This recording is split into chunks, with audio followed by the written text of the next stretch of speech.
Tim Bradner with Alaska Legislative Digest, and welcome to Capitol Views. And welcome today to Dr. Lisa Parady, Executive Director of the Alaska Council of School Administrators.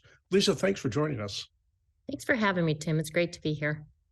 Lisa, maybe we can start. Just tell us briefly what the Alaska Council does and talk a bit about the different. I know there's several groups included in it, and you can talk about what they do and what they are. Thanks. I'd love to. The Alaska Council of School Administrators is a 50-year-old private nonprofit, and we represent several affiliate organizations, including the Alaska Superintendents Association, so all superintendents of school districts, elementary principals, secondary principals, school business officials, and then we have a host of other folks we represent, from district office folks to aspiring principals, which can be teachers, aspiring superintendents.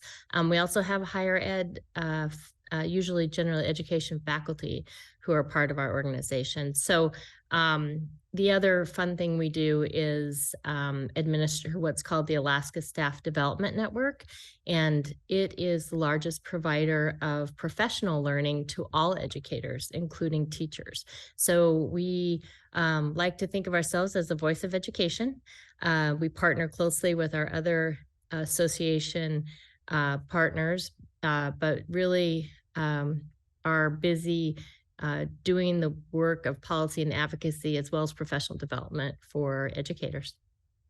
Well, Lisa, we've heard a lot about turnover and retention problems in teachers, particularly in rural Alaska. But I know that these problems are similar with administrators, superintendents, other school officials. Maybe you could talk about some of the experiences that you're having with other kinds of professionals in education. Yeah, I think retention and recruitment of our educators across the board in Alaska is, I think right after education funding, our most important and pressing problem. One thing that we know through research is that if we stabilize school districts, that we can better retain our high quality professionals, including the administrators. I know, just by way of example, if you think about Alaska as with concentric circles where they go out across our state, the further you go, the higher the turnover rate is. And again, that's across every education position. In superintendents, we've had probably over 100% turnover, certainly since I've been here. I think there's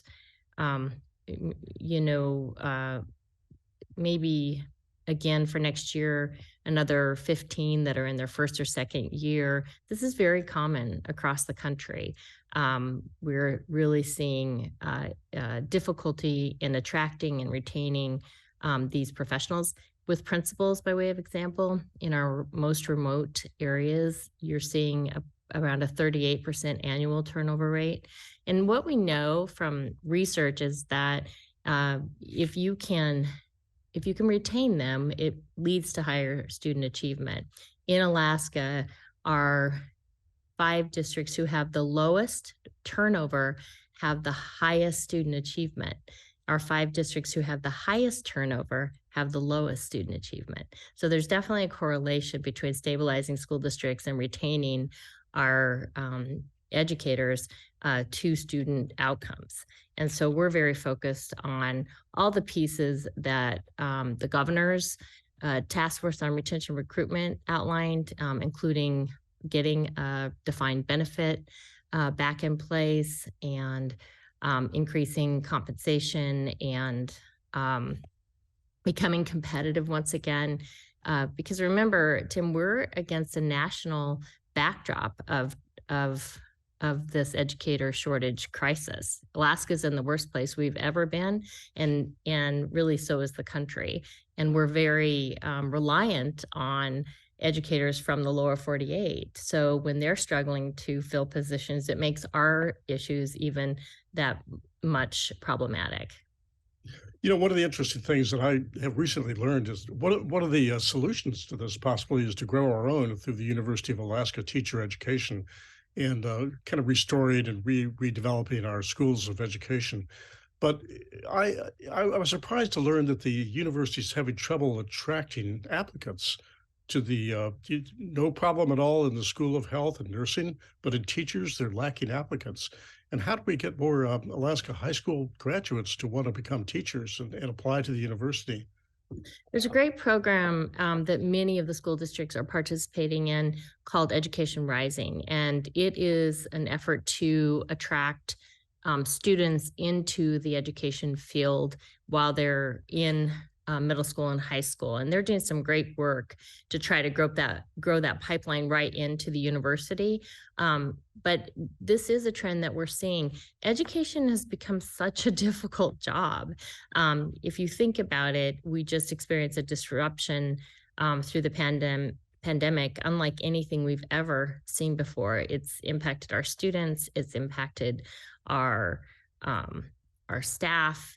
You know, we have incredible mental health and social emotional issues with our students that we're still trying to support. You know, at the end of the day, all of this is about students, and it's, I think, important for the entire state to be focused on whatever we can do to best support our students. And I think encouraging the university to continue to produce in-state teachers is super important, whatever way they can. We know those teachers tend to stay longer if they go to school here, and that's important for the stability of our students. And I think we have to become even a little more creative about how we're doing alternative pathways and supports to staff all of our classrooms across the state. I don't think there's a district this year that was fully staffed throughout the year. And that's amazing because it's not only impacting our rural and remote areas, it's certainly impacting our urban areas too. And that's not been the case previously. Oh, well, there's certainly no shortage of challenges we face here. Lisa, thank you very much for joining us, and we can resume these conversations in the future. Thank you again. Thank you so much, Tim, and thank you for all of your support to public education. Yep.